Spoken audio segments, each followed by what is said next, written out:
Hey everyone, my name is Mike Vaughn. I'm a writer for Geek Vibes Nation. I'm also the author of The Ultimate Guide to Strange Cinema.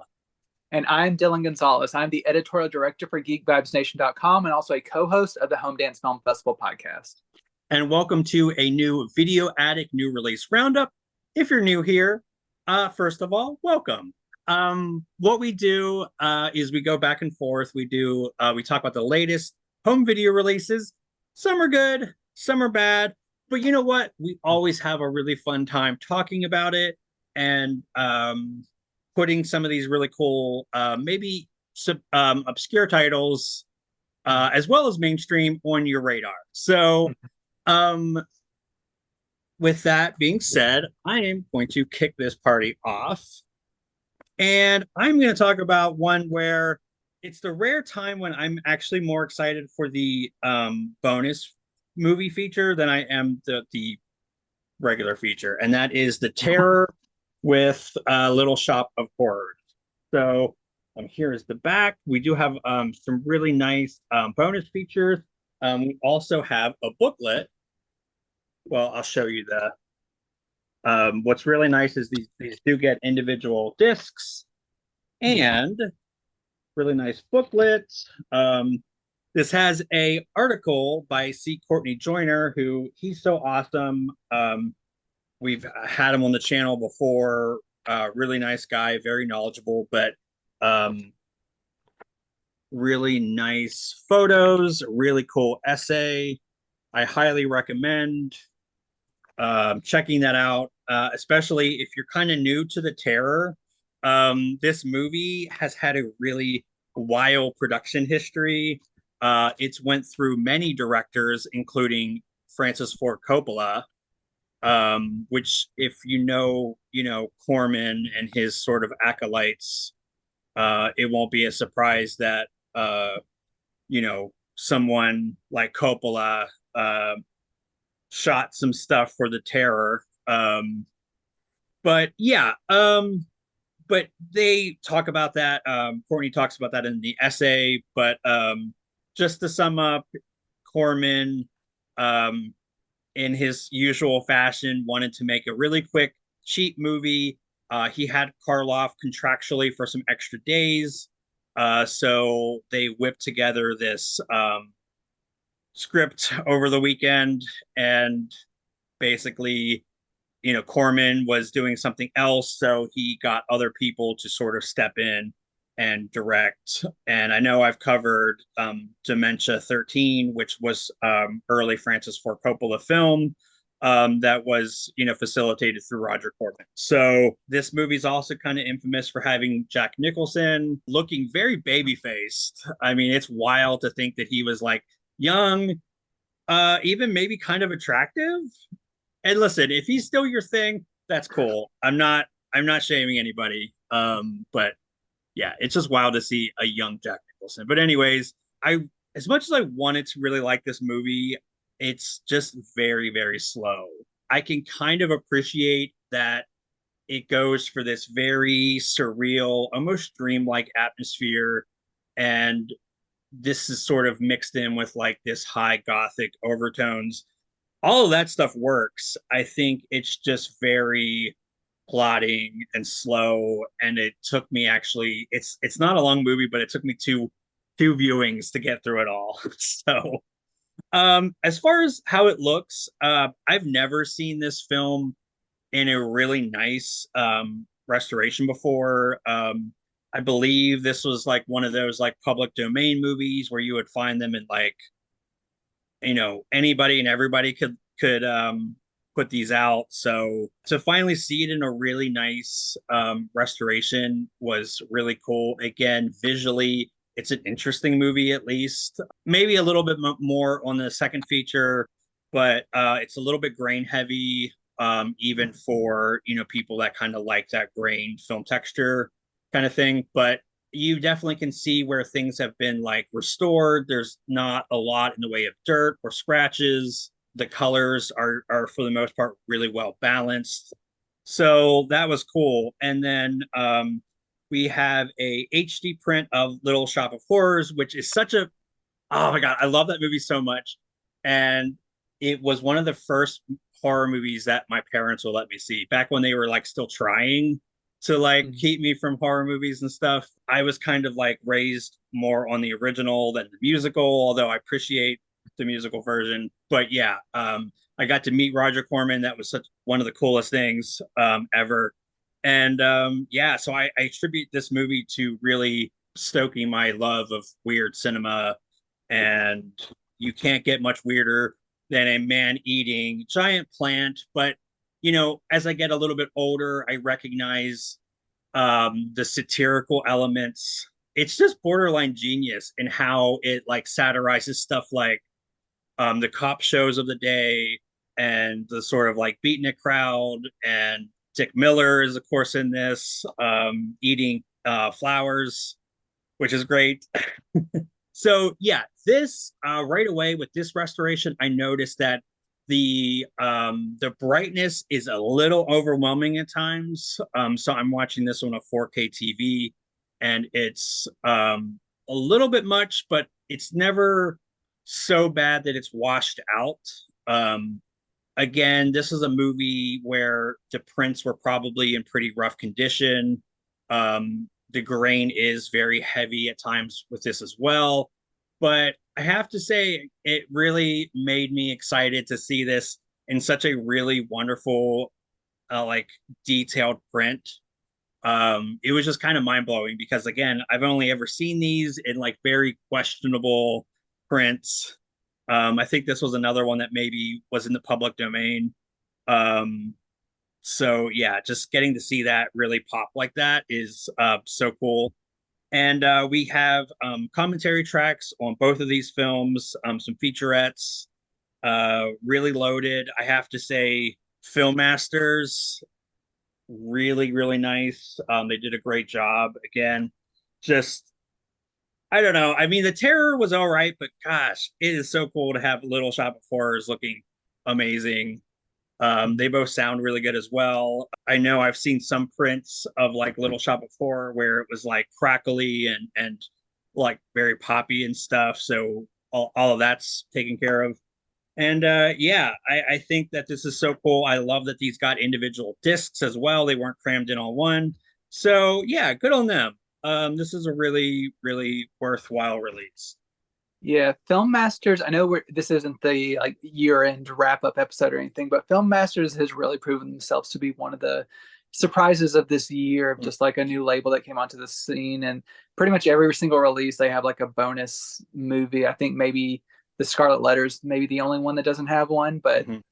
it's really exciting just to see them just release all these hidden gems and stuff, and like giving them their own disc and each like special features and stuff. It's pretty cool. So I'm glad that that's continuing with this release. I've wanted to own Little Shop of Horrors for a while now, so I'm glad it's going to be in a good quality. Yeah, absolutely. My first title I was very excited about because I covered the original release a few years ago when it first came to 4K. Now we're getting the sequel, and this is from Arrow Video. This is Tremors 2 Aftershock, which according to like the press release, this was a direct to video movie, which I was very surprised to hear. But they were like the greatest direct to video movie ever, which I don't know, I haven't seen them all, but this one was quite fun.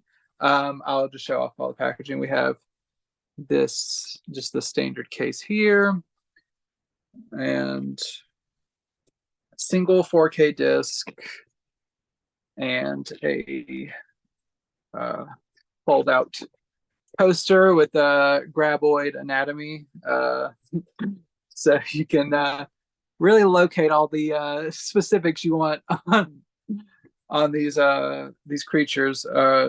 Shrieker, and then in addition to that, you have a nice booklet and poster, another poster, and I have this is the J card I removed with all the information, but I like that Arrow like fits there's like the size just enough so you can just tuck it in without folding. You have this nice big old poster here, which I'll unfold carefully. There we go. Okay. So one side here,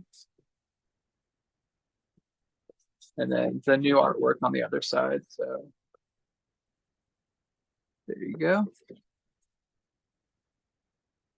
And let me double check. I'm sure that there's, yeah, the reversible cover art's the same as the other side of the poster. And then you also have this booklet here. It's pretty thick, nice essays and photo reproductions and all kinds of good stuff in here. So a lot of good stuff. So that's all in this limited edition chipboard box, which is nice and thick and great. So the movie itself, I had probably seen this before, but I did not remember it. I know for sure I'd seen Tremors before I watched it for its 4K release, but this was new, and it's not quite as good as the original Tremors, which you can understand why, but I still think it's a really worthwhile sequel. They shrink down the cast a little bit. Even some of the people who survived the first one don't return, but they kind of explain that away. And then it has a very different tone because the first movie, the characters are trying to learn what the hell is going on with the graboids and like what is attacking them and different structures and all kinds of stuff. And so it's like kind of like the thrill of discovery and figuring out what things are. The second one is in a very different place where you have a couple different characters. Fred Ward, who unfortunately passed away recently, and Christopher Garton, Michael Gross returns, and Helen Shaver appears as a scientist. So Michael Gross and Fred Ward are the main returning people from the first film. They are kind of set up to be more so dealing with the lingering trauma of the graboids, but also hunting them down for money. And so it's kind of they get hired on to take down a bunch of these creatures and things. They have to figure out how to make this work. And then there's new developments because there's some evolutionary things at play. So you get some new interesting creature designs, but also kind of just this familiar kind of creature attacks and comedy, a mix of comedy and kind of thrills. I wouldn't call it like outright horror, but it's like a creature feature, and it does its job. I think all the performers, they do good for what they're trying to do. The script is not revolutionary, but it's entertaining. You get just like goopy creature feature effects. Overall, it's a good time. I think it's a really solid addition to the Tremors franchise, and I think it would have worked well if it had been released in theaters. So I'm surprised it wasn't, but it is a very good movie. And this presentation is really nice. I do not own this in any other format, so this is a fresh viewing for me. But this does come with a 4K restoration of the original camera negative. It looks very nice. You can pretty much rely on Arrow doing a great job, and they do on this one. It's in Dolby Vision. The colors, they're very earthy because we're dealing with a lot of like graboids in the earth and like dust and everything. So it's kind of earthy colors. They look very nice. And some of the other like kind of pastel colors, they pop. Well resolved grain, nice detail, like very impressive detail, especially with the creature feature or the creature effects, like all the little facets of their design. It's really great to see that in 4K. So this comes with the original DTS 2.0 and a 4.0 track. So you get two audio options, two commentary tracks, one with the director, one with some film historians. You get two interviews, one of which was with the legendary makeup artist slash designer Phil Tippett. So I always like hearing from him. There's a making of featurette and some outtakes and some trailers and stuff. So some good stuff in here. Great packaging, great audio-visual presentation. So if you're a fan of this franchise, Arrow did not skimp on this. This will look really nice on your shelf beside the first one if you have it, but I don't know how far it goes until they start getting pretty bad. I know that's still like, as of a couple years ago, they released like the sixth one, I think. So I will keep collecting them as long as they keep getting put out by Arrow, I guess. But no, I'm glad that they have continued this, and it's a very good presentation for fans. Nice. I mean, if you can make it through all the Police Academy movies, it's safe to say you can probably make it through just about any series, really. Absolutely. Once you've taken a mission to Moscow, you've seen some stuff. Yeah, you should have combat pay for that. But yeah, that sounds cool. I feel like I've seen Tremors 2 maybe on Sci-Fi Channel when they would run Mhm. those like marathons. But yeah, that would be kind of a fun one to revisit. And it's cool that it's looking great. So that's probably a great chance to see how that stacks up. But my next title is Looney Tunes Collector's Choice Volume 2. Now, I know, well, first off, here's the back. Here's what we got. So, yeah, Warner Brothers has been kind of notorious lately for how they're dealing with their classic cartoons, with like canceling certain things and that whole my god, Roadrunner, Wile E. Coyote movie debacle. But it's still nice to see that they're putting these out. And of course, there's like I did cover Volume 1 a while ago, and yeah, this definitely does not disappoint in really good quality. So I will say these are very much of their time. So like one of the first couple shorts is like it's definitely a war era cartoon where they talk about the Japanese in certain not great terms. I'm not going to say, Mhm. but you can probably piece that together yourself. There's also like this joke that there's like this woman welder and she's helping the war effort, but the narrator's like, but how? Who's going to take care of her kids? And Of course. and listen, I'm not the PC police. It's just of its time. I Mhm. think it's interesting to see where we were with that sort of mentality, gender politics, all that stuff. It's just, you know, if some of that stuff rubs you the wrong way, it's okay. Maybe this set's not for you. But that's also to say that I think this set does a nice balance of not ignoring maybe some more problematic stuff in their library, but also like we're we're thankfully not getting anything too overtly problematic. Again, Mhm. draw your own conclusions. Yeah, it's a nice selection. You can do kind of like a play all if you just want to like veg out and have fun watching these. The restorations are really nice. Like I know it's like with Warner Archive, I'm a broken record, but they just never give me an issue as far as the restorations, and their cartoons are great looking. I mean, these were like beautiful, hand drawn, hand painted animation, cell animation. You don't really see that anymore. So just getting to appreciate that in all its HD glory is so fun. I love it. My only thing is this doesn't really have any features, and that's really disappointing because I know the first set that they did, they had some like really nice. I think they had commentary tracks. I think they had like a booklet and alternate takes and all kinds of stuff.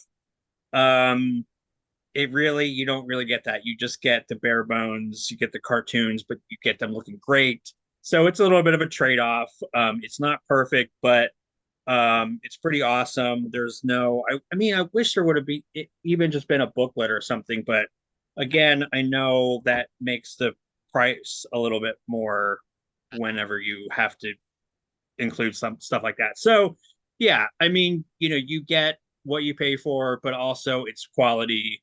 It's just you're not getting any of the bells and whistles, which is all right. But is like I said, it is a nice selection of cartoons.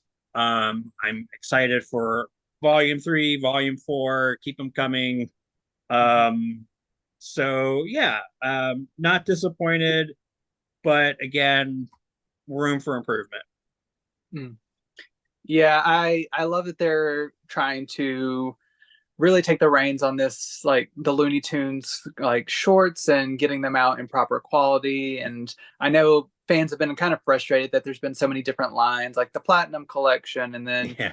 then like a Spotlight Collection, and this, and they're like did like the essential Bugs Bunny and everything. So it's kind of hard to figure out where to start sometimes. But I know that they've been trying to, at least with this line, not repeat a lot of, or I don't think anything that they've released previously, Mhm. or at least with these new restorations. So I think fans are safe to like continue on this line, and I hope they continue it for a long time because I love all the Looney Tunes stuff. I will collect anything that they put out.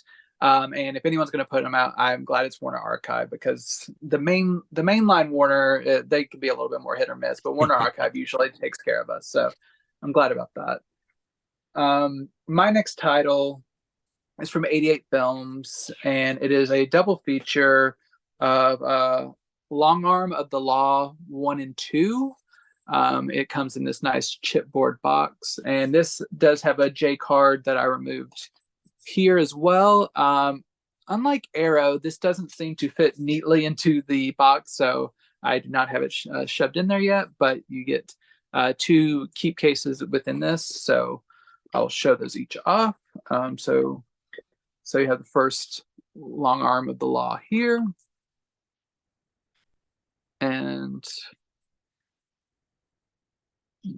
inside you have the disc, and I believe this has reversible cover art. Yes, so I will turn that around real quick. So here's the reversible cover art. And this comes with a booklet here. So get some essays and photos and all kinds of good stuff in here. So nice packaging here. And then we have the second one here. So Saga 2. And yeah, it also has reversible. The poster fell out. So here's the second one. And then let me lean down here and get the poster that fell out. So these companies, they're fond of these big fold out posters, and I don't hate it. They're fun. So you have, seems they're doing both of the reversible cover arts for these. So 1 and 2, depending, you can pick your poison. So one case you have the booklet, in one case you have the poster. So, and all within this chipboard box. And as far as the movies go, I found these both to be pretty entertaining. There's, I'll get into it more like later on the episode, but I have several titles that I'm talking about this week that deal with the intersection and relationships between mainland China and Hong Kong, and how that kind of impacts like the characters that these specific movies are focusing on. And with these movies, the second part actually isn't a like direct sequel. It's more of a spiritual sequel to the first film. The first film deals with a group of, I believe it's mainland Chinese people or individuals who they're kind of down on their luck. They're planning to go to Hong Kong to commit a bank robbery, and while like whenever they travel to there, things don't go completely like perfectly as planned. And what I really like about this movie and this series in general is it shows the complexities of like no one is completely good or bad. The criminals obviously they have shades of gray because they're doing stuff because they can't quite earn a livable like wage where they are, but they also are being reduced to crime. But also the police who are after them, they're also reprehensible in their own ways, and they commit a lot of their own crimes in pursuit of these individuals. And there's a lot of like there's a trail of bodies by the end of this movie, that there's just a lot of death and destruction, and it's a very kind of nihilistic movie. There's a lot of just like moral like dourness, but a lot of great action set pieces, and just really kind of gritty, almost documentary like filmmaking. And this translated into the second one where it's also dealing with this kind of class and societal dynamic, and with these individuals that went once again kind of pitting criminals against the cops and who is good, who is bad, that kind of situation. Both of these movies, I think, are very strong. They are very gritty and interesting, and it's just, especially with some of the other movies I'm going to talk about, just getting more of like a immersion in this, like the conflicting like nature of like Hong Kong and China, um, how that was broached in cinema, especially like in the 80s and 90s, and I guess it probably even continues, is very interesting. And I think this presentation from 88 Films is really nice. These both come from a 2K restoration. They include two versions of the film. There's the original version and the export version, which you can watch with the English language dub. So you can choose which one you want for that. There are commentary tracks on each by Frank Jing, who does a lot of 88 Films commentary tracks of Hong Kong cinema. And there's a couple of interviews with like directors and star and everything. Well-rounded package, 2-in-1, nice packaging, good audio visual, nice special features. If you're a fan of Hong Kong cinema or Asian cinema, I don't think you will be disappointed. It's got nice like action and thrills and everything, so it's a good set. Nice.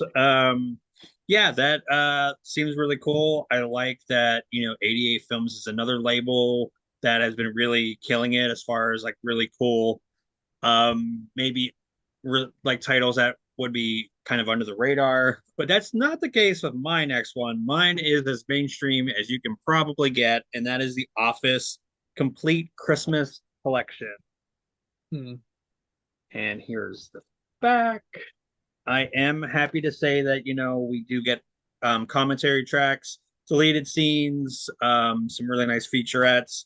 And yeah, if you're an Office fan, you probably already own all these on some sort of format, digital, home video, what have you. But if you just want sort of this for your Christmas collection, that's pretty awesome.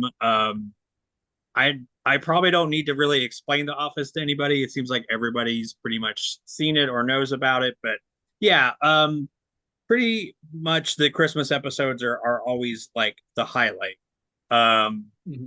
Like what I love about revisiting this is kind of just like the series itself. It does a really good job of balancing the really off the wall wackiness and like almost absurd humor, but then you really have some like touching moments that feel sincere and not maybe too saccharine.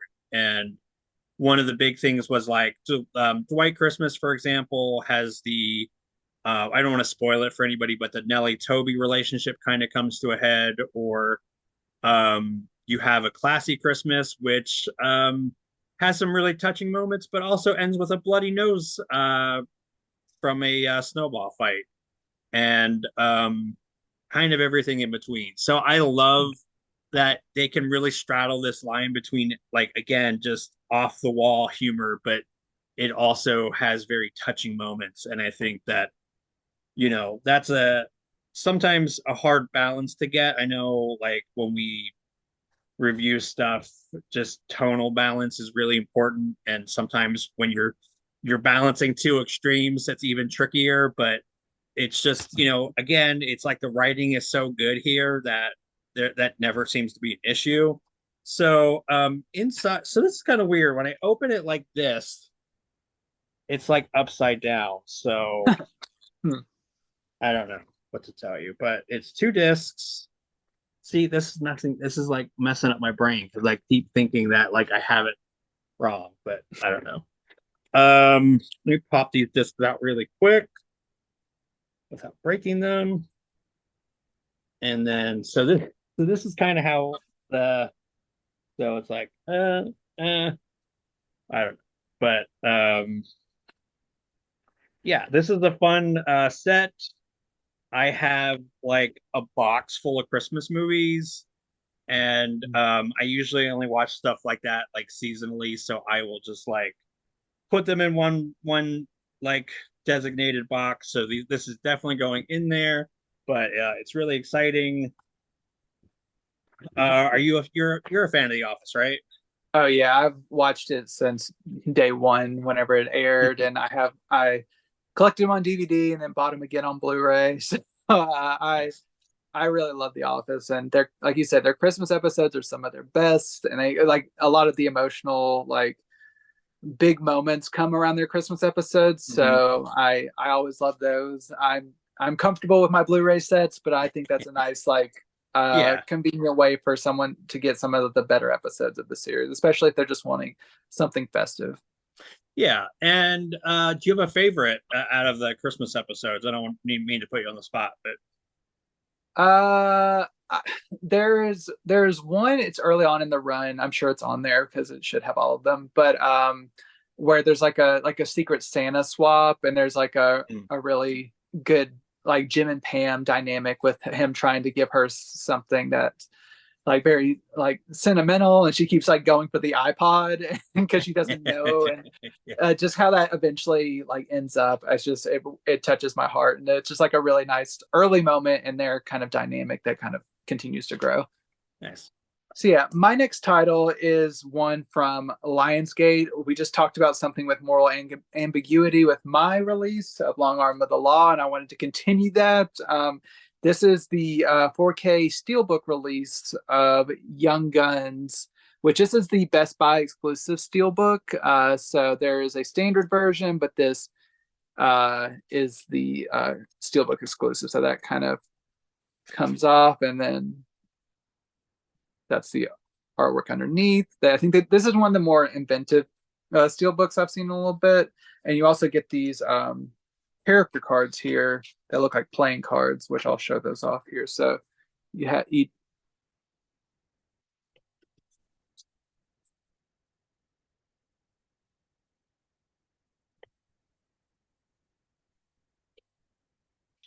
I think that's yeah, and they all look like this on the back. So you have a full, nice set of cards, and then the disc. There's a 4K and Blu-ray disc underneath, and here, let me pop this disc out so you can see the artwork underneath. I had actually owned this one on Blu-ray for a very long time, but it is one of the worst Blu-rays I own. It's a very early Lionsgate Blu-ray. It might not even work these days because some of those have unfortunately started to fail. I know some of my Saw disc did not make it, but I'm glad that this is finally getting a nice 4K restoration because it desperately needed it. Before getting into how it looks and everything, this is just a really like fun movie. It has a really great cast. I mean, yes, Emilio Estevez is not the best actor, but they're fun, and so it's like Emilio Estevez, Charlie Sheen, Dermot Mulroney, Kiefer Sutherland, Terrence Stamp, so many people. Casey Stefanoso, Lou Diamond Phillips. How could I forget? He's one of the standouts. There's a lot of great people in here, and Emilio Estevez plays Billy the Kid, who at the beginning of the movie he's kind of like just like being a little scam, being a little bandit. He gets picked up by this English rancher played by Terrence Stamp, who kind of has created kind of like this home away from home for a bunch of like disaffected youth who are needing kind of like need of leadership, which includes but a lot of the people that I mentioned. And Billy the Kid, he gets kind of brought into this, and kind of this is a place for young men to kind of get some guidance and learn how to kind of live a better life and everything, until one day, spoiler alert, the Terrence Stamp character, he gets killed by this jerk who is kind of like who's kind of like doing some shady shit with like land, and just really just being an all around bad dude. But the remaining people, like Billy the Kid and his friends, are deputized to take these people in. but they end up trying to enact their own brand of justice, which puts them on their wrong side of the law themselves. So, like I said, that deals with like the moral ambiguity of these characters who are they are doing a lot that is bad, but they're also doing things that are good, like for the right reasons, but then also falling back on some of their more criminal tendencies, all within this framework of like this Western adventure that has like great shootouts and so a nice amount of humor and character moments, but they know when to take things seriously. There are some losses along the way. I would not say anyone's like a fantastic actor in this, but they're all serviceable and they're all fun. And there's like I said, especially like Lou Diamond Phillips and Terrence Stamp especially stand out for me. This is just like one of those like late 80s rollicking kind of like popcorn westerns, more along the lines of like a Silverado or something. It's not like a really like faithful western. Like we need to do things like there's like kind of like some more modern sounding music, not like 80s ballads or anything, but like more modern sounding score and everything. The way it all gels together, it's like good mainstream entertainment for a western. And this presentation, like I said, the old one was trash, and this one is fantastic. This has got a new 4K restoration via Studio Canal, and this is presented in Dolby Vision. It also has Dolby Atmos audio as well as the original stereo 2.0 soundtrack. The video wise with the Dolby Vision looks very nice. It looks very filmic. The grain resolves very well. Nice earthy colors, just like Tremors. This takes place in like dusty plains, so there's a lot of like browns and beiges, but they all radiate very well.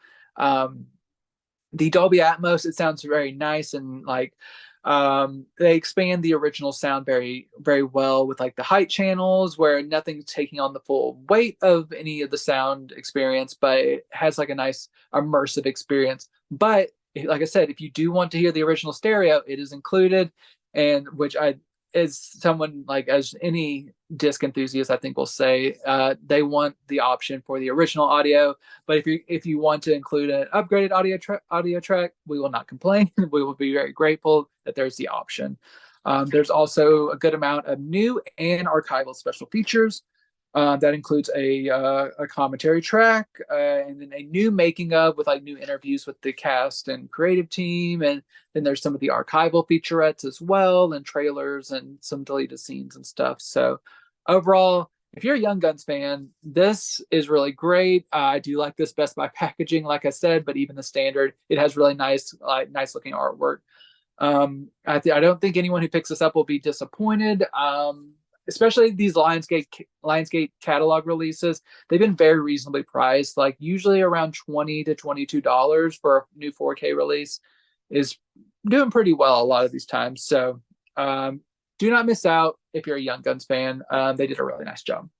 Nice. Yeah, that's one that I feel like I've maybe seen on TV. Like it sort of feels like I vaguely remember that, but I'm sure if I did, it was probably like 2 minutes long, Yeah. like the TV version.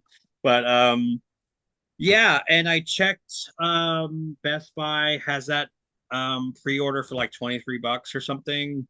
So Nice. that's very reasonable. So my next one also has a 4K release, but I have the Blu-ray. It is Oppenheimer, the very famous Barbenheimer other half, Mm-hmm. You which completed that. You completed the other half now. yep. So I'm not gonna like do a huge deep dive on this. I know everyone's either seen it or heard of it. I watched it last night with my husband, and it was so funny because like when it was over, I was like, "So what do you think?" And he's like, "Well, how do you put that? It tricked regular people into watching a movie about physics, science, and bureaucracy, and for over 3 hours." And he's like, "I love all that stuff, but it's wild that like everybody, I don't know." So, um, I'm not a contrarian. I'm perfectly fine with loving everything, loving things that everybody loves, but I found a hard time really connecting with this movie. And it's not that it's badly made. It's very well made. It is like all of Nolan's films are like staggering how detailed and meticulous they are, how incredibly well acted it is. This movie definitely is a cavalcade of creepy faces. Maybe we can get Andre to like edit a montage of all the very weird, hard to look at sometimes faces from this movie. You are hounding people on their appearances. You talked about the old Jack Nicholson. Now you're talking about Oppenheimer's cast. These people Listen, aren't ghouls. not, What is wrong with you? I'm not saying that creepy looking is bad. That's you're saying that. Like, You're being a really catty bitch, okay? yeah, that's true. um, so real quick, here's the inside. And we have a DVD and a special feature disc, which is nice.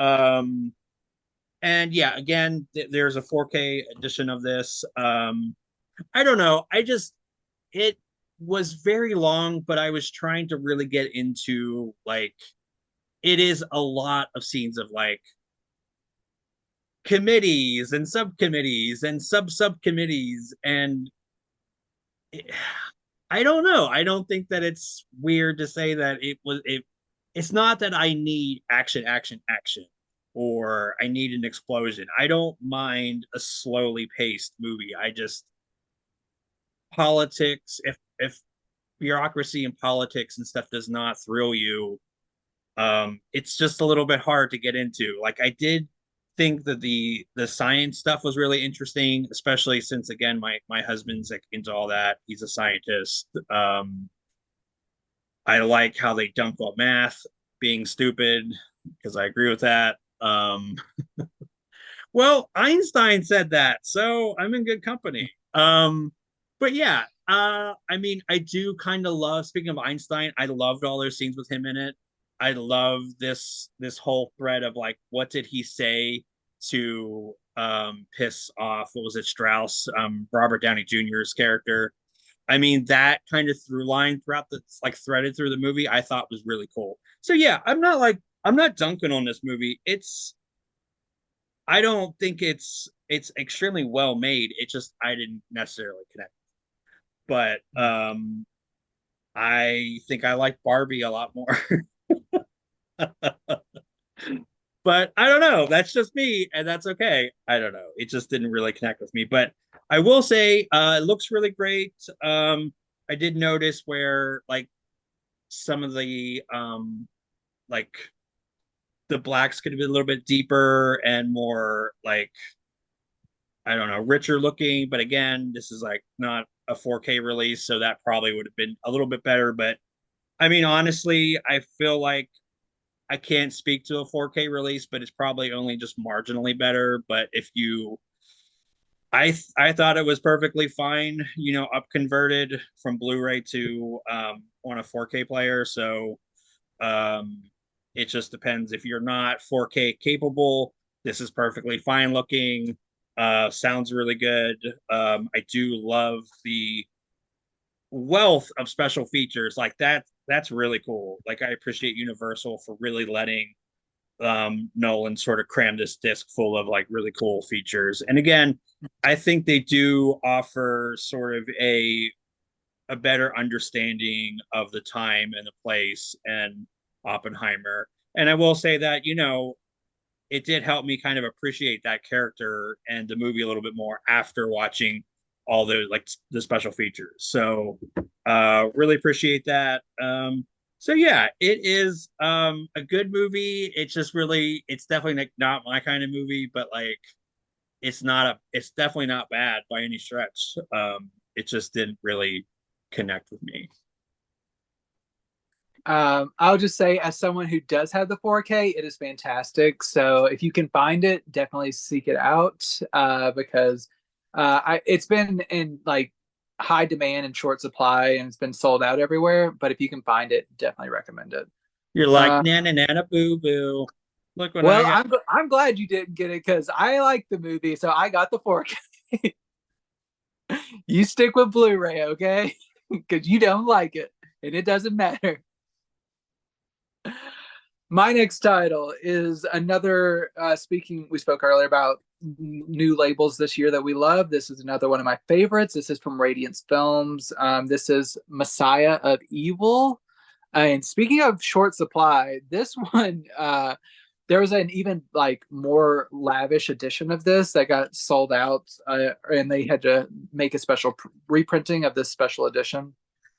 But you're not losing like any like disc based special features. I think it's mostly just the packaging and everything that was uh you're missing out on. But if you're coming to it now and you didn't get the original, don't feel bad. This now simply looks like all of the rest of the Radiance Films releases, and it doesn't have like a big box or anything like that.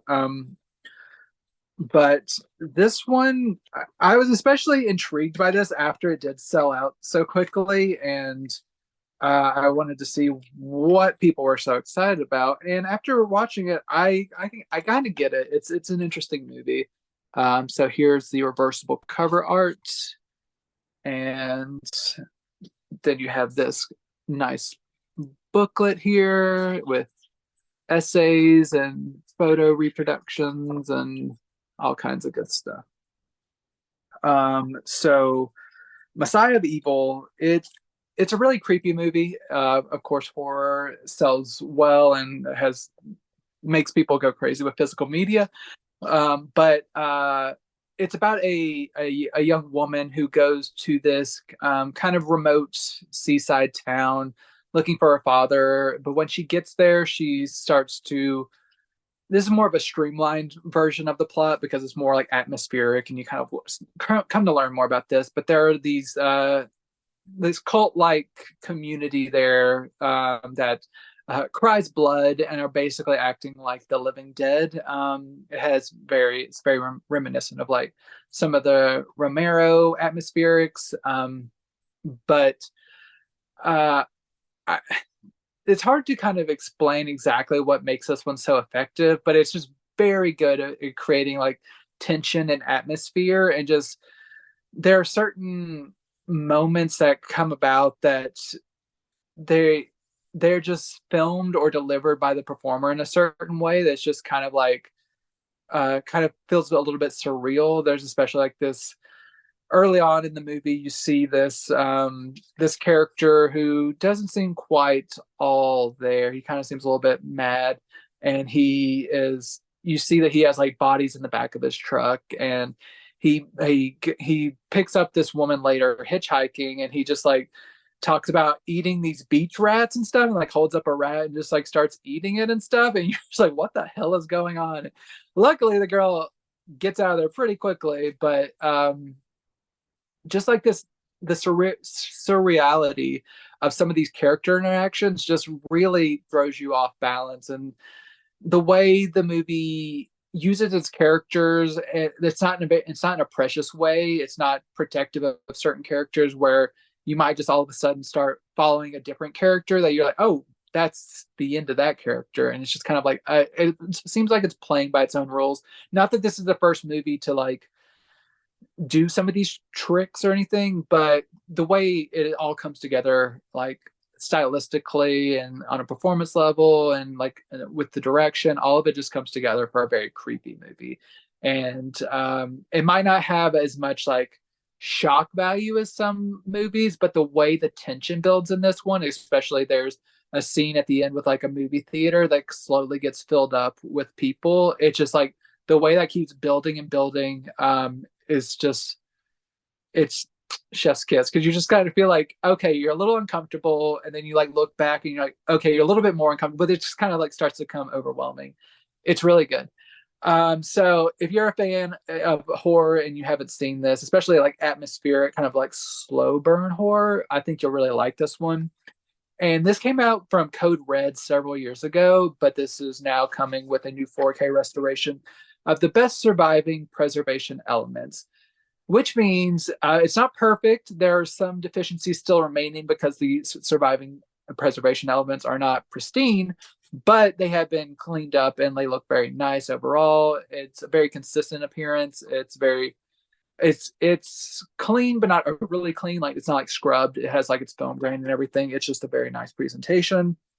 It does have a commentary track, a 38-minute interview with the director, a 57-minute documentary on the film and its legacy and all kinds of stuff, and then another 22-minute visual essay from Kat Ellinger, who also participates in the documentary as well. I think she co-directed it. So, and I believe she also writes one of the like booklets. She's all over this set, which I love her. So I'm glad that whenever I see her name on something, I know she usually picks some interesting projects. So Messiah of Evil, Radiance Films did a really nice job with it. With the way the original pressing sold, this one also I think has a limited run. Yeah, it says limited to 2,000 copies here. Maybe you can see. So don't wait around too long for some of these Radiance releases because you don't want to miss out. So that highly recommend it. Nice. Yeah, that's one that I'm a big fan of. It is, you're right, it is very creepy. It's very atmospheric. Yeah, it's definitely one where you want to see it in like the best possible, restoration. I have not one title, but two that we're going to be talking about. They're both from Kino. They're both like different, like this is the two titles I'm talking about, Subject and Far from the Apple Tree. So I want to talk about Far from the Apple Tree because I want to start negatively and then end on a positive. So I did not get into this and I tried really, really, really hard. I will say, like, it's definitely one of those horror movies without giving a lot away that it's that classic setup of like there's a stranger that comes in to sort of assist this artist and everything feels kind of weird and there's this weird power dynamic that I think is kind of the highlight of the movie. There's this weird sort of tension between the two. There's kind of this like mystery about like this artist's daughter and this student that's like helping her archive things. And I love the mystery and the setup, and I thought all that was really engaging. The problem is I don't mind a slow burn, but this is very slow and it's very I mean, scenes just go on too long. It is very like I don't I don't mind like I like artsy films, but this feels almost like when it crosses from artsy to maybe like pretentious. Um so I found it really grating at times. This was another one that took me a few watches to get all the way through.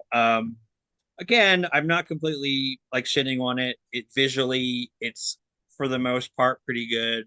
The atmosphere and the tension is certainly present. The acting I think is really good for the most part. Um, and I don't know, it's very grating, and at a certain point, it's hard not to just kind of check out.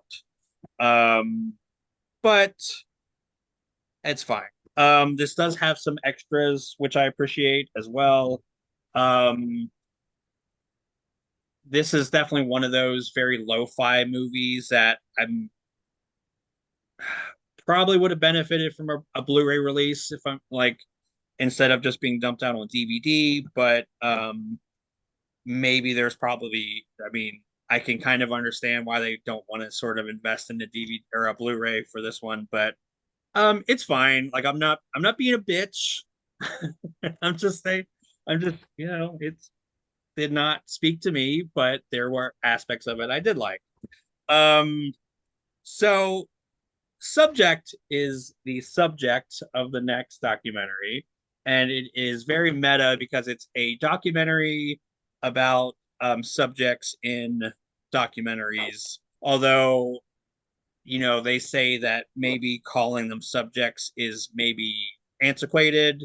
I don't know. So participants, I think is probably what I'll try to use for now on. But yeah. So this one was really I really enjoy this a lot.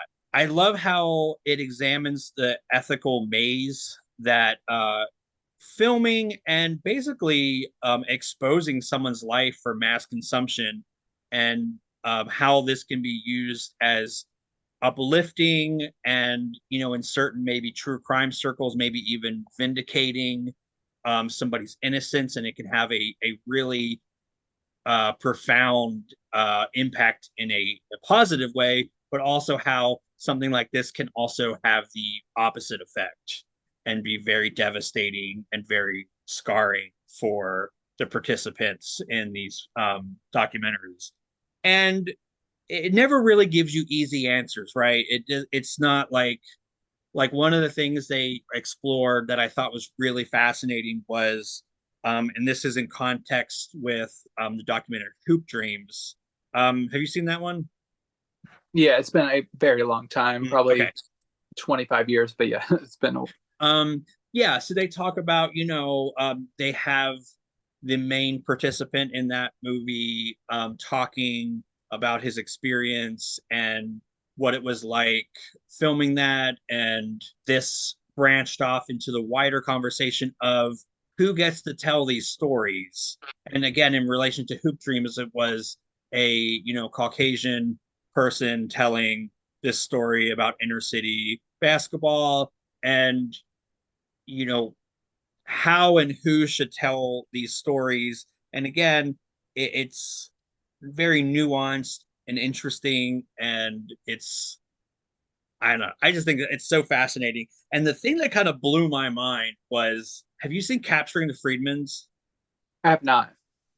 Okay, so do you ever like really want to feel bad and you want to just watch this family completely implode for a wider audience? That's the movie to watch. It is, and maybe explaining it like that's maybe slightly redundant, but it's like essentially that's kind of what this movie is. And Mhm. they talk to two of the family members, brand new interviews with them, and I feel like that's probably the closest we're going to get to an actual follow up to Capturing the Freedmans. Just to sum up really quickly, that movie is about a father and a son that gets accused of some very bad things involving sexual assault. Jesse Friedman was eventually found innocent and that he wasn't a participant. His father was. And this movie kind of helped sort of spur that movement to free him and get his name cleared and all that stuff. It talks to some of the members of The Staircase, which also, of course, was a very famous true crime documentary. That part's really fascinating. Yeah, it's really really well done. I was extremely happy with some of the people that they got to talk to, follow up with. I still really, really want, if I'm like talking about like what a documentary follow up that I want to see, it's one last part for the Paradise Lost series. I Have you? haven't seen that one. Oh my gosh, you got to make a list. These are so good. But I've seen a lot of documentaries. There's just a few I haven't seen. I Okay, there's a know. lot of them. It's really good though. I highly recommend this. I know Kino does a VOD service, so I will link if you want to try before you buy. I feel like it's definitely worth checking out. Like I said, definitely some really cool highlights, like the people from the Wolfpack was given new interviews. Fairly really fascinating stuff. I have seen the Wolfpack, just FYI. So Okay. I'm not completely missing out on all this. My next, I'm also going with Kino. I have back-to-back Kino Studio classics, but my first one will be the 1989 Milos Forman film Valmont. with Annette Bening and Colin Firth. Also starring Meg Tilly and Fairuza Balk, who I'm pretty sure you're a big fan of, and uh, uh, Henry Thomas from E.T. fame and Haunting of Hill House. And so yeah, it's a pretty stacked cast, and I love Milos Forman, who probably is best known for like Amadeus and One Who Flew Over Cuckoo's Nest. And uh, yeah, so this one is interesting because I kind of felt stupid watching this, because while I was watching this, I was like, this is a lot like Dangerous Liaisons. And then I read the back and it's like, based on Dangerous Liaisons. I'm like, okay, that makes sense. It just confused me because there's also a Dangerous Liaisons film around this time with like Glenn Close and Jeremy Irons and stuff, which I watched a few years ago. And I know people love that movie. I found it like boring as paint. So I actually like this one quite a bit more. I'm not sure what it was about this telling of the story that it worked for me better. Um, for those who don't know the Dangerous Liaison story, it's about like these aristocratic people who kind of are just like indulging in like sexual impropriety and like infidelity and stuff, just kind of for fun. There's like Annette Bening plays a character who she is a young widow, and she has been having an affair with this married man, but then whenever like she learns that he's going to be married to this much younger girl, and like she won't be able to like sleep around with him, like once he does get divorced, she like kind of enacts this plan with Colin Firth's character, with like potentially trying to get him to sleep with her to like ruin her virtue, but at the same time he is also trying to seduce this other woman for sport. And if he does so successfully, he will get to sleep with Annette Bening's character. It's like kind of all this like sexual spider web of like seduce this person, sleep with this person, like you really like this person, but you had sex with this person, but this person's like parents don't approve, and la la la. So it's like a lot of like a spider web of relationships, and overall it's fairly interesting, at least it's telling us. And I liked all the cast members. I think in the Dangerous Liaisons proper movie, I believe the young character is played by Uma Thurman. Fairuza Balk plays her in this one, and I think she does a really nice job. I think all the actors do a good job.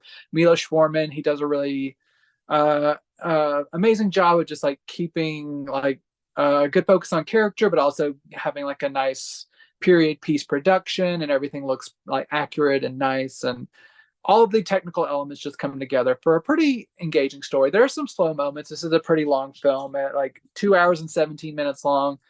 It can get a little bit long, but overall it does keep your attention pretty well. And I quite enjoyed it. I was surprised especially after learning that this is the same story, that it worked so much better for me. And this presentation is very nice. It comes from a new 2K scan of the 35 millimeter inner positive.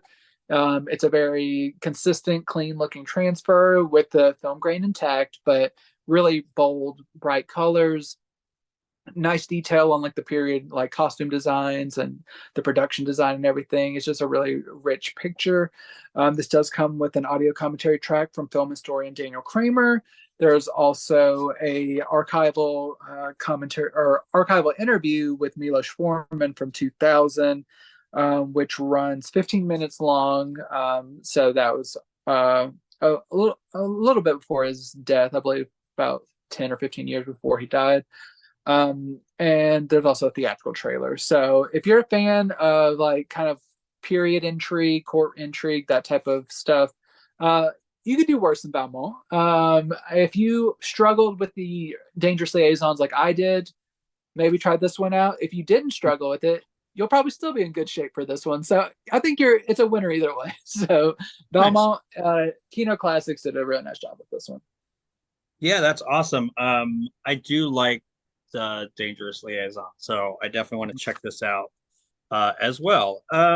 So my next one is Mill Creek, which again is always very hit or miss. Mhm. And this is the steelbook version of Lords of Dogtown. And back. Um, and taking off the J card here, we'll show off. Steelbook is really nice looking. Um, so, Nice. and inside, let me pop this out. Not a lot going on inside, but so yeah, not about a dog mayor, which I was very disappointed, but um this was a movie that I tried to watch a while back, and it was one of those movies where it just got so intense with some of the homophobia that I just kind of like wasn't in a great place to watch it, and took a little break from it and just never come back came back to it. So watching it again, I will say it does feel like it goes out of its way to kind of like show that toxicness within this skater community. But unfortunately, I know like a lot of us like queer folks have to sort of plow through some of that because that's kind of what you have to contend with older cinema, especially stuff that's trying to be really gritty and edgy and like so my point though is I wanted to make a better effort to sort of get into it and enjoy it. And I will say that if you can kind of get over that sort of aggressiveness aspect of it, it's good. I mean, I do like how it does have this cinema verite kind of feeling of, you're kind of, it kind of puts you, the viewer, in this sort of group. And at times it feels really exhilarating, and at times it feels really terrifying. And these extremes. And I think I mean, I don't know any of these people, so I can't speak to that if it being accurate, but I've been told that it's a fairly accurate depiction of, these skaters at this certain time and place. Um, Keith Ledger, who, we lost way too soon, is in it. He's always great. I mean, this is such a great cast. It's really well shot. Again, definitely elements that I felt like even with some of the more like problematic stuff, I still feel like the could have been streamlined a little bit more, but it's overall really good. It's never too long where I feel like it outstays its welcome. Even though I think the pacing could be maybe slightly better. Um, so with it being Mill Creek, how does it look? Well, I'm happy to say that this is from a 20, I believe this is from the 2018 Blu-ray. I don't believe that this is a new restoration. But the good news is that restoration was pretty solid. It's I don't know if like somebody else they imported a transfer, but whoever did the transfer, it looks really nice. That's the headline. Is again, this is a really visually rich movie, so I'm glad that we have that like beautiful kind of looking restoration. And it's 2005. The way it's shot, some of the contrast is a little bit weird, but I think that's just by virtue of how it was filmed, not necessarily the restoration itself. So looks really good. We do have bonus features that were port overs. So not bare bones. I think the packaging is really nice. I mean, I always like when I can say nice things about Mill Creek because I mean, neither one of us likes, you know, crapping on releases. I mean, we Mhm. always want the best from everything. And this is a good release, and I'm happy to say that because I don't want to be overly negative this episode. So this is good. And the movie, I think, is I mean, it's interesting because I was thinking like maybe if I was a skater, I would maybe get more out of this movie.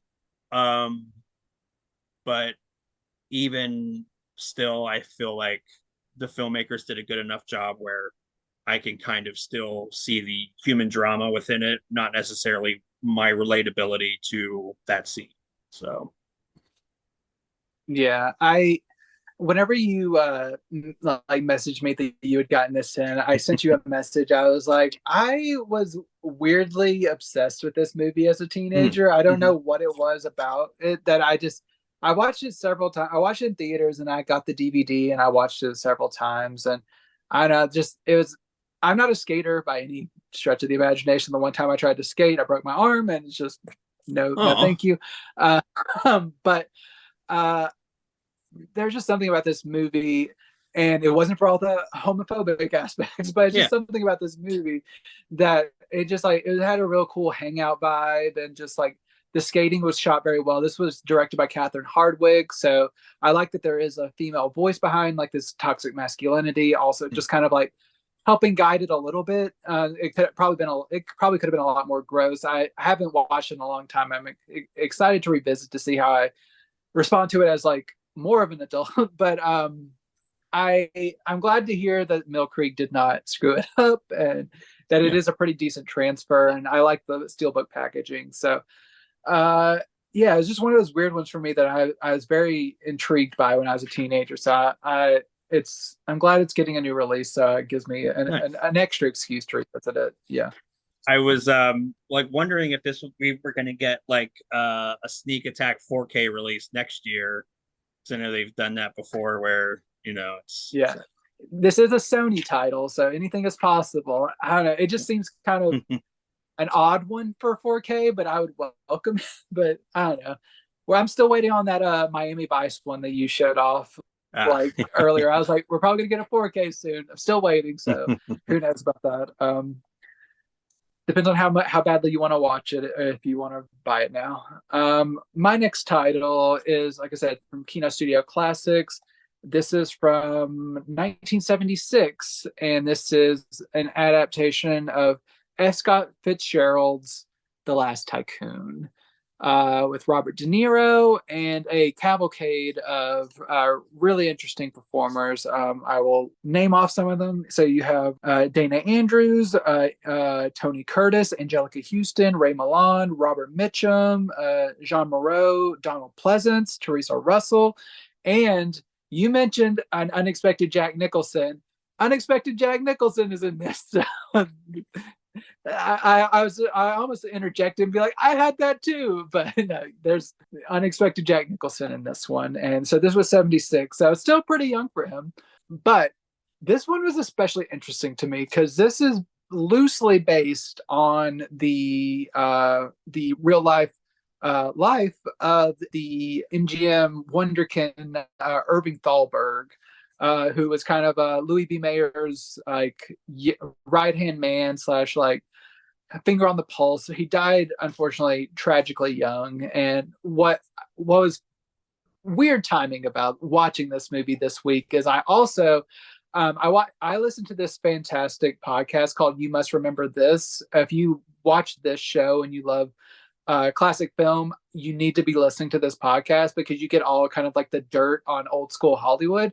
And I happened to start this series called MGM Stories, which like told all about Irving Thalberg and Louis B. Mayer and all that stuff. So the fact that I watched this movie the same week I started this podcast series was I was looking at this in a whole different light. But it's not a direct like one to one. Like this is Louis B. Mayer.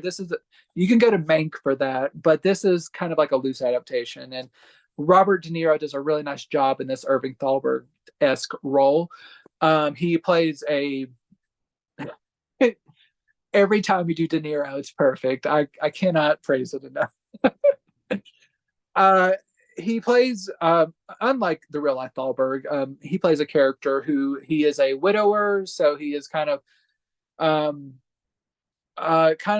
hung up on the loss of his wife, but he is also kind of like in this studio system where he's basically trying to keep all of these movies in production and like on time and under budget and just like creatively thriving. But he is kind of like in a weird period with his grief, and then he comes across this woman who kind of eerily reminds him of his wife and kind of his obsession with her, but also how the studio politics of the time, especially led by like the Ray Milland character and Robert Mitchum, especially as the kind of Louis B. Mayer stand-in is Robert Mitchum, which I think is great.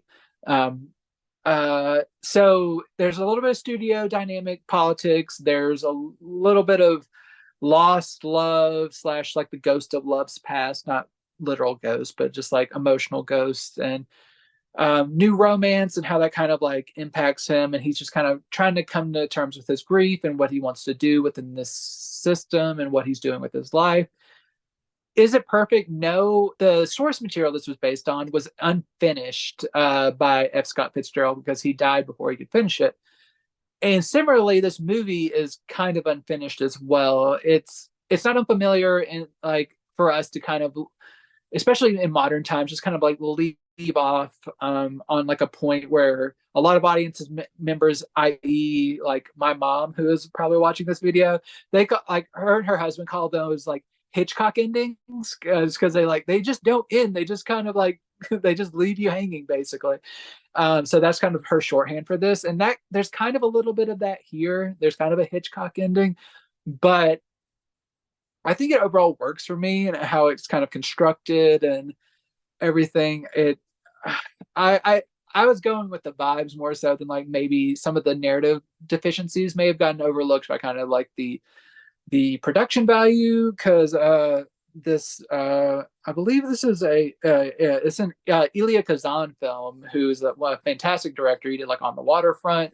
This was one of his, I think it might have been his last film if I'm not mistaken. So this is a lot of history like wrapped up in this. So maybe not a complete success, but it's like an interesting, not failure, but just like an interesting, not quite formed movie that I still liked pretty well. And this comes from a 4K scan of the 35 millimeter original camera negative. Looks very nice. It's a very great transfer.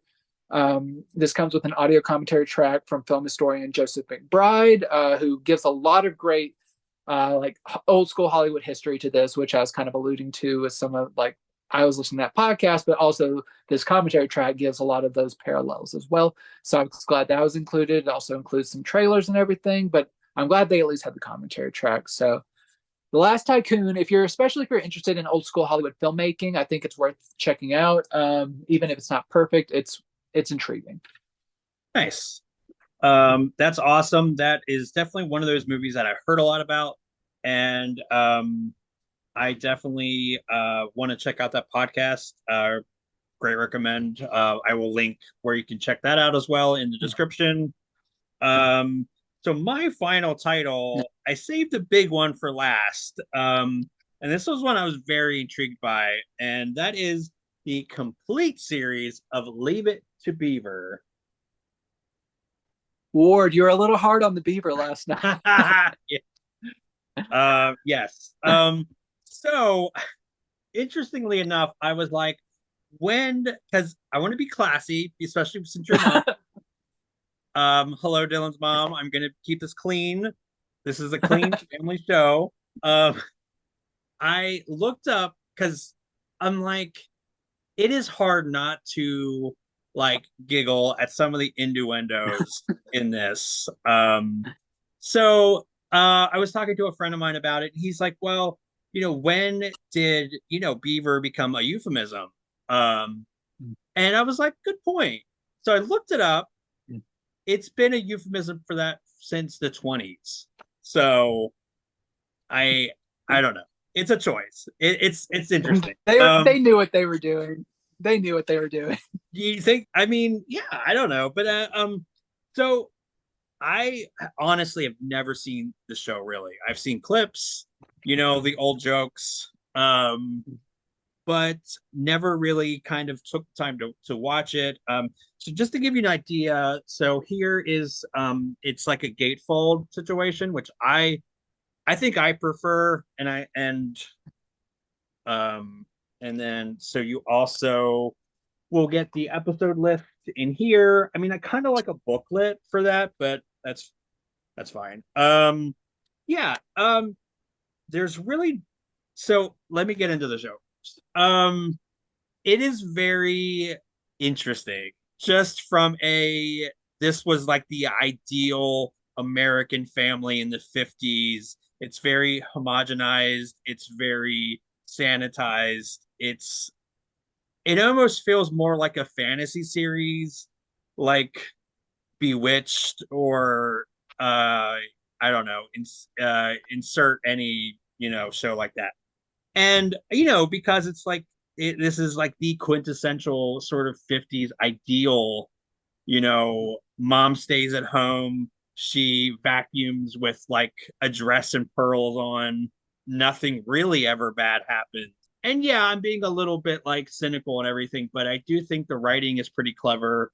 It's a comfort watch, and that's fine. I know there's times when you talk about needing a cleanse after some of the really heavy stuff we watch a lot of times. And yeah, I think this is like that perfect sort of palate cleanser to put on and have fun. Now I am like into like I made it to about season 3. I've been just trying to like chug through as many of these as I could. Well, they're like the first season is like almost 40 episodes. So Yeah. it's beefy. So it again it's interesting. It's interesting especially when you literally are seeing these like kids grow up before your eyes. I know Jerry Mathers is still alive. I looked that up because I was curious. I know the brother passed away last year. Um, but I got this I didn't meet him, but I saw Jerry Mathers at a convention once. Um, and he was looking very not happy to be there, but you know, it was probably a long day, so I don't know. I don't know. This is a nice set. The only thing is you get the unaired pilot, and that's it. I would have loved some commentary tracks, a documentary. This is a very sort of interesting look at an idealized 50s America. So it would have been interesting to kind of have some like I don't know, a film histor well not film, but like, a television historian or somebody to sort of like put all of this in a proper context. But I'm sure, keeping that stuff off sort of keeps the price down. So, if you just want the set with no bells and whistles. These were shot 135 millimeter. Um, it seems like Universal had really good prints to work with because everything looks really nice as far as the restoration goes. I know, particularly with the first season, you get a little bit of like some artifacts and scratches, but really not a lot. And I think Universal overall did a really good job with restoring these and making them look really nice. So there is quality here. It's just you're not going to get like all of the like extras. Like I said, kind of my complaint with the Looney Tunes set. But again, at a pretty decent price point, I think this is worth it, especially if you just want all of these. Yeah, it's charming. I did have a good time with watching these. Yeah, I'm really glad that this came to Blu-ray. I didn't collect the whole series on DVD, but I had the first 2 seasons, and then I think they took a break for a while before continuing, and I took a break and I just never went back. But I'm glad that I can upgrade them just all to Blu-ray now and just have them in really nice quality. But I've watched this off and on over the years, and yeah, it is kind of has that kind of quaint, like kind of unreal quality about it. But like you said, it is kind of a comfort watch of just like quintessential like 50s or whenever it was. So yeah, glad that they made it leap to Blu-ray. Real quick, was the DVDs bare bones as well? Was there anything on those or First season, second season here? Let's see. The bonus features of the first one's the original pilot, and there is nothing listed on the back of the second one. So I think they ported over what was originally released. They just didn't release anything new. Okay, that's kind of what I figured. But yeah, no, I appreciate you checking that out for me because I was kind of curious. I feel like, again, if they did have the archival stuff, they would have ported it over, but yeah. Yeah. It is what it is. But just the fact that we're getting a lot of these complete series on Blu-ray recently is just, it's thrilled me. I love it so much. Both new and old, it's great. Um, my final titles. You did a Kino double feature earlier. I'm ending with a Kino double feature. Um, Especially after talking about the long arm of the lost set, I'm going back to Asian cinema. One Hong Kong, one Taiwan.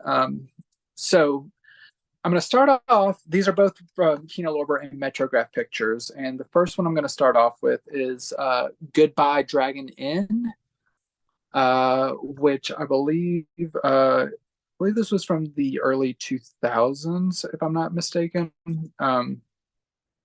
This is a very interesting. It's categorized as slow cinema, which I know some people have a hard time with. I have to kind of be in the right mind frame for this, and I kind of got on this vibe early on, and it worked for me.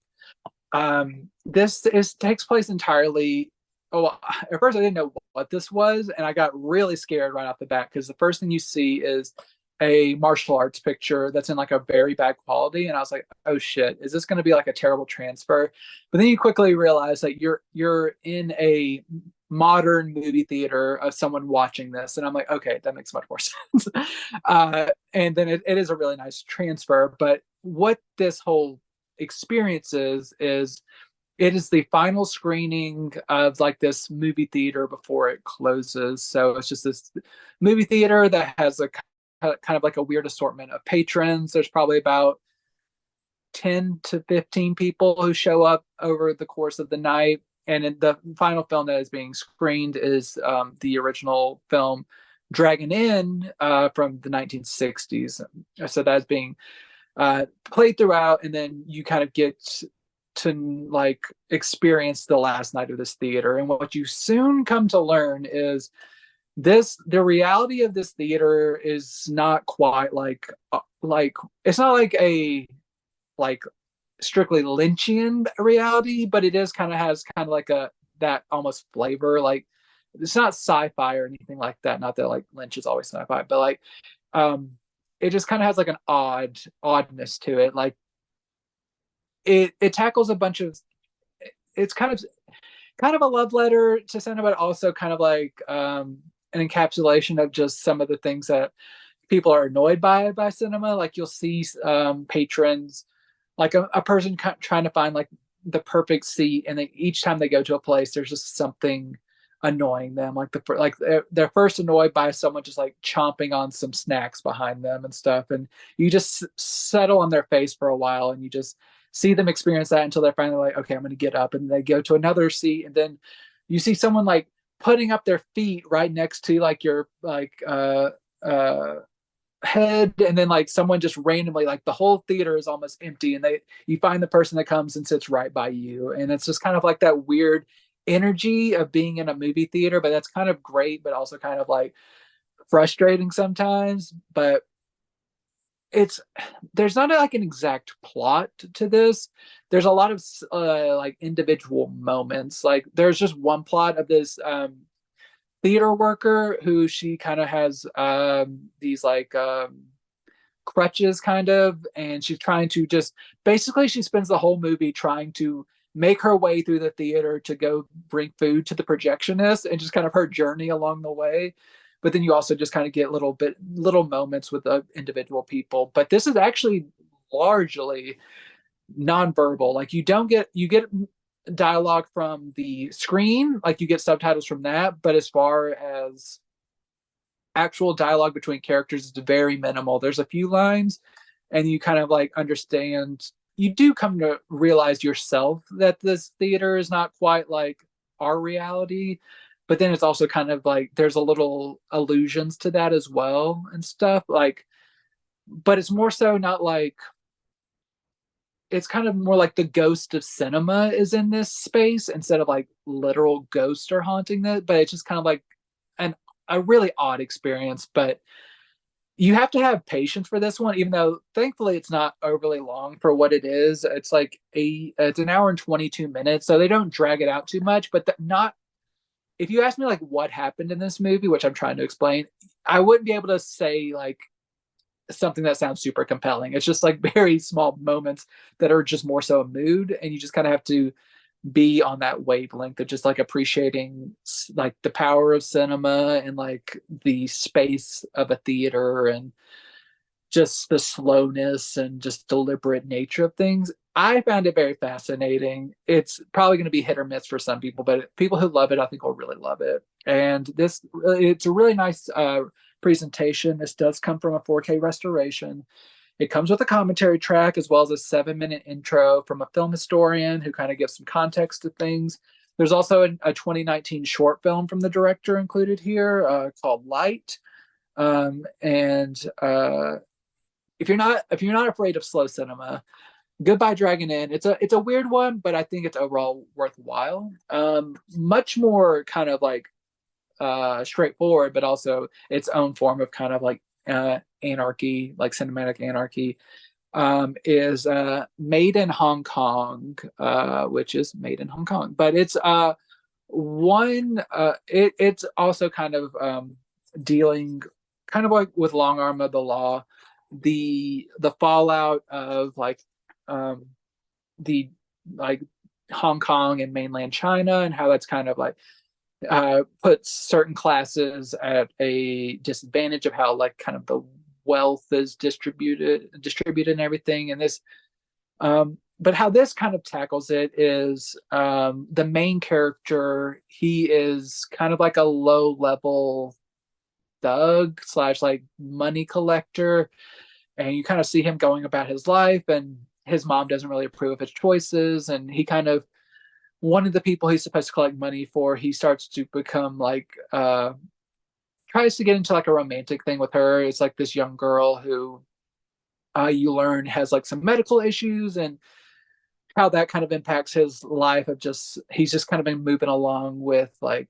trying to get by and like create a space for himself in a society where everyone feels kind of like dissociated from reality. This is really a tale of disaffected youth. They actually name check a movie I covered a few weeks back whenever you were at Comic-Con, the Doom Generation from Greg Araki. This kind of has that kind of similar flavor where there's these aimless youth who are trying to kind of like thrive or try to figure out their place in the world in this society that's kind of been left for them from the previous generations and kind of society at large, and kind of how that fits into this criminal tale. It overall it works very well, and it's a very layered movie. There's a lot of different moving parts to it, and it does take it sets up for certain things to happen. I won't spoil it, that you're like, okay, it's going to do that, but then they kind of subvert things. You're like, oh, okay. And the way it eventually turns out, I was quite riveted. And I think if you're a fan of Hong Kong cinema, but like new indies Hong Kong cinema, which is not like it's like it's 97, so it's not like new, but we don't want to say that 97 is too old because we know when we were born. But yeah, if you're like 90s Hong Kong indie cinema, made in Hong Kong's pretty cool. This also comes from a 4K restoration of the original camera negative. It looks very nice. This being kind of like a run and gun feature made from like, I believe they said it was like made from like the grainy leftover 35 millimeter short ends. So they were just kind of like piecing together 35 millimeter film to try to like make this together. It actually looks surprisingly consistent and really nice. There's some deficiencies here and there, but overall it's a really good presentation. This does come with a commentary track and 3 interviews with like the director and 2 of the producers. So a good number of interviews plus that commentary track. And the audio and visual looks and sounds good. So made in Hong Kong. It's both of these, like Goodbye Dragon Inn and Made in Hong Kong. There, if you're into kind of Asian cinema, definitely check it out. It has some really interesting things I think you'll like. Nice. And I love how I know you cover a lot of like martial arts stuff, but I like how that seems a little bit more um not that those aren't thoughtful movies, but it seems like these are a little bit slower, a little bit more like um like drama focus, which I think is pretty cool. Absolutely. Yeah, Uh, these are not martial arts film by any stretch of the imagination. yeah, and like I'm again not to it's not to disparage that as Mhm. but like it's nice to have that sort of variety. Absolutely. It's the end of the day. I'm sure it's hard to word. So Yeah. um anyways, that is our episode. As always, please consider giving this video a like, comment below. We're not doing a giveaway, but we just love hearing from y'all, and definitely consider subscribing to the channel. We have really great stuff going on. We do this every week. We are bringing back GVN Talk, which is fun. Tia has her top 10, and I love it so much. Her last one, she got very sassy, and I was here for it, and you definitely want to check that out. So everyone is just crushing it over there. So please consider, subscribing because you don't want to miss out on all that awesome content. And as always, thank you for hanging out with us.